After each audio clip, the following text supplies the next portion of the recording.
Hey everybody, this is Earl Harville of Earl Harville Vox Studio. Today I'm going to come to you with a video about the use of the ah vowel. The ah vowel. Now, for those singers who have studied with teachers who teach speech level singing or mixed singing or anything like that, you're used to using the ah vowel in a kind of slightly exaggerated mode. We're really working on getting that pharyngeal sound that's got a lot of ring, a lot of what some people would call forward placement. I call it nasal resonance, a sound that helps us get a lot of ping with not a lot of effort. Pharyngeal sounds can be great because they can help us get a little more cut in head voice. It can also help us keep chest voice from being overpressurized and overdone and too heavy. So it's a great sound for that, ah and a. But at some point, ah is good to start normalizing and using it to center us, helping us take that openness and that ring to other vowels. A lot of people think of ah as the open vowel, and it is, but ah is a tricky vowel for some people. If there's anything going on in terms of muscle interference, either from the tongue or too much constriction in the throat, you will hear it on ah, which is why I don't use ah early on in my warm-ups with my students or in my own personal warm-up. I like to work over to an ah. I like to use other sounds that'll get us open and will give us a little more of an assist in finding our balance and our coordination. So I find as great, and so I use it as a centering vowel and then connect it to another vowel. I start with other open vowels like or o, and then sometimes ah depending on the student. And then going from that ah over to a more close vowel like e or oo, because there's more of a big difference in the shape and the opening of the mouth. For those close vowels, we're going to definitely have a little more narrowing. So what I like to do is to start with ah with the tongue extended, because it gives us, for one, we also are able to sneak in a tongue stretch in there. And secondly, because it gives us that very open feeling, because now we don't have that tongue bunching up and interfering in our throat space here. So I often will start with the octave and a half pattern, using ah with the tongue out, like so. Ah,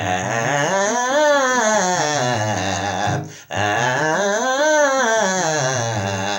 ah, ah, ah.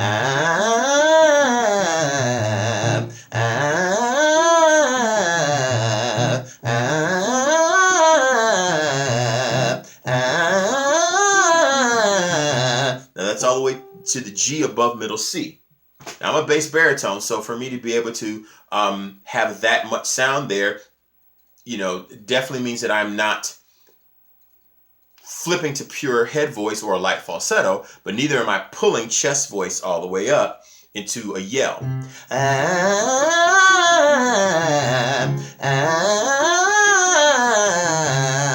So I'm able to stay very connected, and I'm able to keep that ringy nasal resonance, that ping, going in the exercise.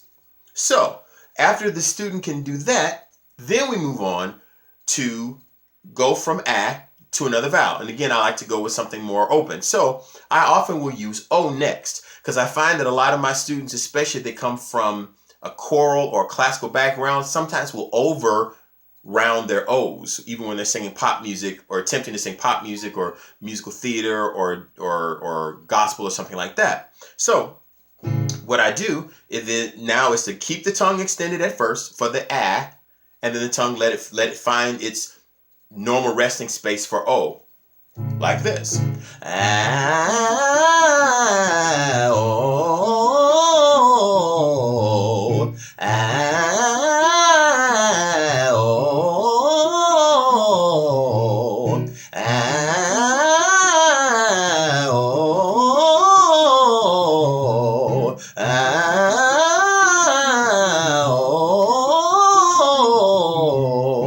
ah,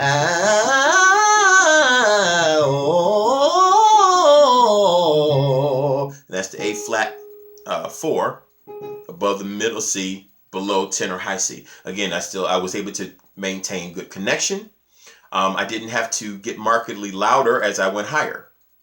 And we're able to have that switch off from chest voice into head voice in that spot that we call middle voice. So the TA muscle, which is mostly in control of chest voice, and the CT muscle, which is mostly in control of head voice, have a really great relationship and know how to give and take, and who's supposed to be in charge largely in one spot in the range and who's going to be in charge in the other.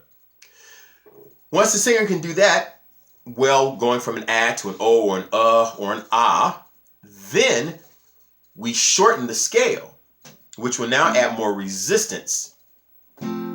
So we slow it down and we move to a 5-tone scale. So now we're going to get an opportunity to put our mix more to the test, because now we have to sit there just slightly longer, and we don't, because notes are now closer because it's only a 5-tone scale, the adjustments have to be even more fine.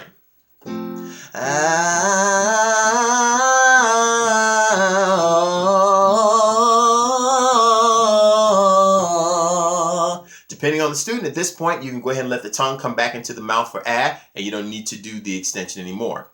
Because I'm a singer who had a lot of tongue tension for a lot of years, I like to keep working with having the tongue extended so that I can always monitor the issues of my tongue. Just to always kind of double check.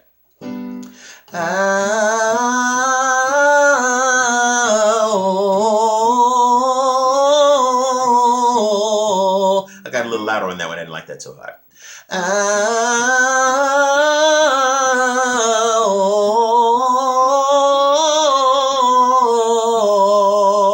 So it's keeping me from, again, over rounding on my O's. Oh, which is more appropriate if I was doing, again, classical literature or doing choral stuff. But if I'm singing more popular music, I need to have a little more bite in that O to let it be a little more, a little closer to my speaking voice. Now, the thing to watch for is making sure that the tongue is not, again, trying to pull back, nor do we feel a depression right here. Because if it's so, that means that the hyoid and digrastic muscles, which are part of the tongue complex, are tensing, and we don't want them to do that. So sometimes I'll have the student to keep their thumb here so they can just double check for any unnecessary tongue tension, tightening, depressing while they're doing this exercise. Also, it's good to use what Lisa Popeil, who's a very, very well-known teacher and very knowledgeable teacher in LA or near LA, talks about, is that sensation of Belter's bite. It's almost a sensation that you're about to bite into an apple or bite into something. It gives us the space we need without having to overdo the, say, drop your jaw, drop your jaw, drop your jaw. Say that 4 times real fast and see if you can win a teddy bear. It helps us to find that opening and it to be rather natural, because we're thinking about, the position that if we were going to bite into something. So I'd like for students to watch themselves in the mirror, if they can, when they do this exercise. So they can watch to make sure that they have that open position like the Belter's bite, ah, and also watch for tongue tension. Again, I'm finding this to be extremely helpful with my singers who are on the non-classical side as well as my choral classical students. For the choral classical students, it's helping them to get a sound that is not artificially darkened. Sometimes on the classical side, we over darken to get that more legit sound. This keeps the singer from going to that over darkening, that affectation in the sound. And then it helps the non-classical folk get, again, that bite, that edge that they need to successfully do modern non-classical music. Again, whether it's gospel music or contemporary Christian or rock or R&B or the more modern musical theater. So it's a really cool exercise. Try it. You can, again, use the 1.5-octave pattern, especially for the first one. And then you can then go to the 5-tone scale. Once you really feel comfortable being able to move from ah to the other vowel without there being a bunch of manipulation and without a bunch of tension as you're moving from one vowel to the other. All right, try it. Let me know what you think about it. If you found that it was successful for you, leave a comment. Let me know. If you ever need any lessons yourself, you can find me at earlharvillevox.wordpress.com. earlharvillevox.com. That's earlharvillevox, V-O-X, .wordpress.com. If you are looking to get a 15-minute free consultation, you can reach me at earlharvillevox@gmail.com. That's earlharvillevox@gmail.com. Happy singing. Have a great time.